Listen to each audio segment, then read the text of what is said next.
Bonjour à tous.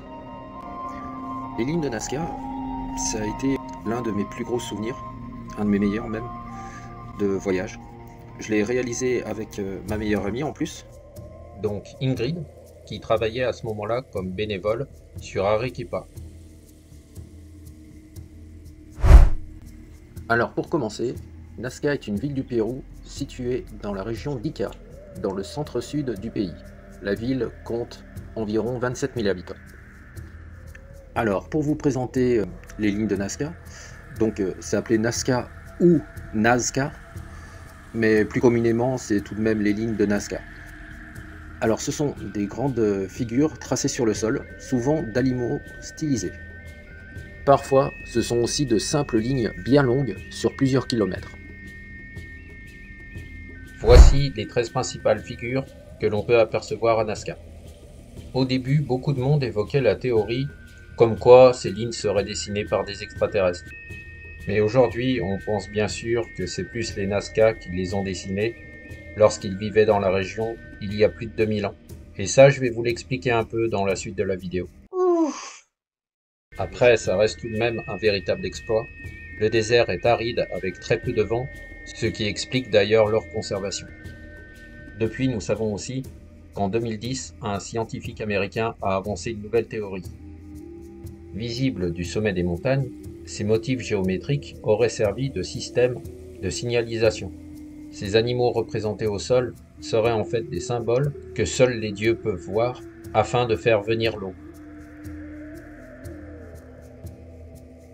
Peut-être même d'ailleurs qu'ils pratiquaient des rituels impliquant des gestes, des paroles, des actions, des objets névérés pour que leurs dieux les comprennent. Et ces lignes, justement dessinées au sol, guideraient aussi les habitants vers cette ressource. Les Nazca d'ailleurs à l'époque étaient cultivateurs. Pour rendre ce désert fertile, ils ont construit un réseau d'aqueducs sous le sable. Et pour qu'ils ne soient pas oubliés, ils auraient laissé une carte dans le sable.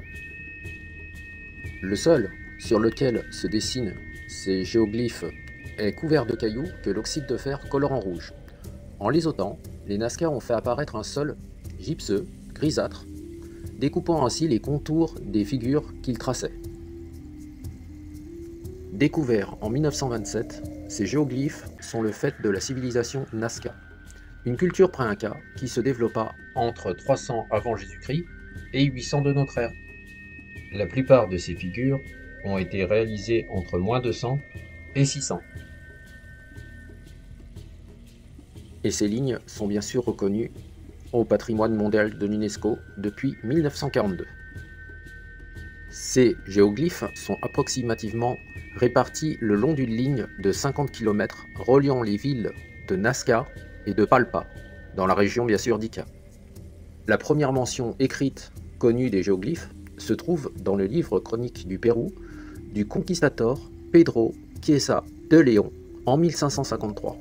Mais ce dernier les prend tout simplement pour des traces de pistes. Les lignes connaissent un nouvel intérêt en 1927 par le biais de l'archéologue péruvien Toribio Mejía Xespe. En 1939, un anthropologue américain, Paul Kosok, est le premier à les étudier en les survolant, alors qu'il travaillait sur des réseaux d'aqueducs dans les environs.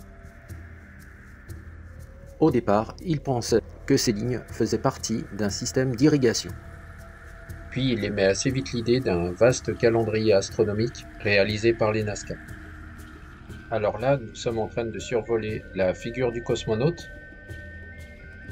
C'est la seule qui est en relief, et bien sûr non tracée au sol.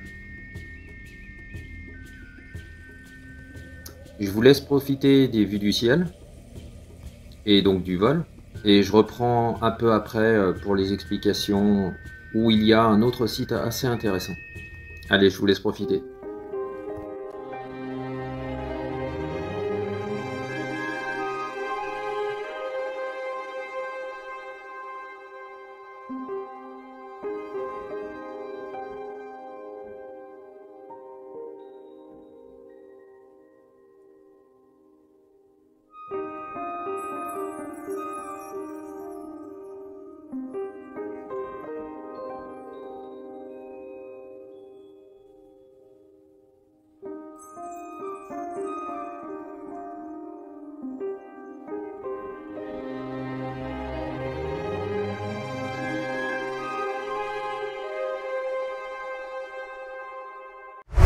Allez, on est reparti pour quelques petites explications. Et j'espère que mes momies vous ont pas fait peur.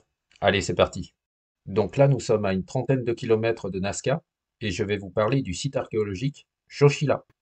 Il s'agit d'une nécropole de la période Inca-Chincha. En 1997, l'Institut national de la culture du Pérou en a fait un site protégé et aussi décidé d'en faire un site archéologique officiel. Xochitl est d'ailleurs le seul site archéologique au Pérou où on peut voir des momies en plein air dans leur tombe royale. Nous avons pu aussi observer des crânes allongés et selon les études qui ont été faites dessus, laisse penser que ces déformations étaient imposées au plus jeune âge et ce qui marquait probablement un rang social élevé.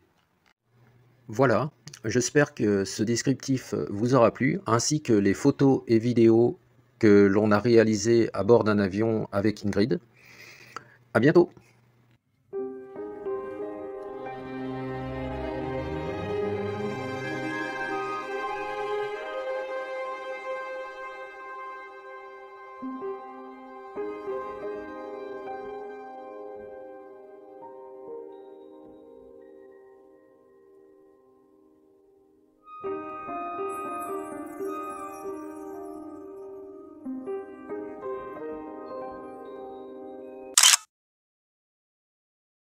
Je rappelle que vous pouvez vous abonner si mon contenu vous plaît. Donc je fais des visites à l'étranger, des explorations en France. Salut à tous. Ainsi que d'autres types d'explorations, comme les sites abandonnés, les vols et les sensations fortes. À bientôt et merci à ceux qui me suivent déjà.